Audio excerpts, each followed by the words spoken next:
இப்போ பார்த்தீங்கன்னா continuous stitch நான் போட்டுட்ருக்கும்போது எனக்கு த்ரெட் இதோட தீர்ந்துருச்சு. அப்போ நான் எண்டு நாட் போட்டுட்டேன். அடுத்து நான் திரும்ப இங்கேருந்து ஆரம்பிக்கும் போது எனக்கு அந்த கண்டினியூஷன் கரெக்டாக வரணும். இதுக்கும் நான் ஆரம்பிக்க போகிறதுக்கும் கேப் வரக்கூடாது. அப்போ நான் என்ன பண்ணுறேன்னா, கரெக்டாக பாருங்கள், கீழே த்ரெட்டு வச்சுருக்கேன், ஃப்ரேம் கடியில் நார்மல் த்ரெட் வச்சுருக்கேன். இந்த ஜர்தூசியில் இந்த மாதிரி கொஞ்சம் ஒரு பாயிண்ட் அளவுக்கு உள்ள நீடியில் விட்றேன் பாருங்கள். உள்ள நீடியில் விட்டு அங்கேருந்து த்ரெட் எடுத்துக்கிறேன் நான். ஓகேங்களா?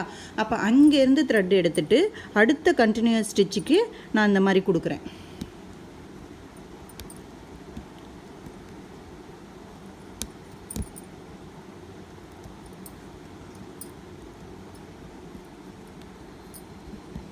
அப்படி கொடுக்கும்போது எனக்கு இந்த இடம் கண்டினியூஷன் கரெக்டாக வருது பாருங்கள். கண்டினியூஸாக கரெக்டாக வர மாதிரியே வருது பாருங்கள். எந்த மிஸ்டேக்கும் இல்லை. அந்த இடத்துல எனக்கு கேப்பே தெரியல பாருங்கள். ஸோ எப்போவுமே உங்களுக்கு த்ரெட்டு கட் ஆனாலோ இல்லை பிசுறு வந்ததுனாலோ அந்த மாதிரி உள் பக்கத்துலேருந்து எடுங்க. எடுக்கும்போது உங்களுக்கு அந்த பர்ஃபெக்ஷன் வந்து பர்ஃபெக்டாக கிடைக்கும். ஸோ இந்த இடத்துல நான் ஜாயிண்ட் போட்டிருக்கிறதே தெரியல, கண்டினியூஸாக ஸ்டிச் ஆகி வந்துட்டுருக்க மாதிரியே தான் இருக்குது பாருங்கள்.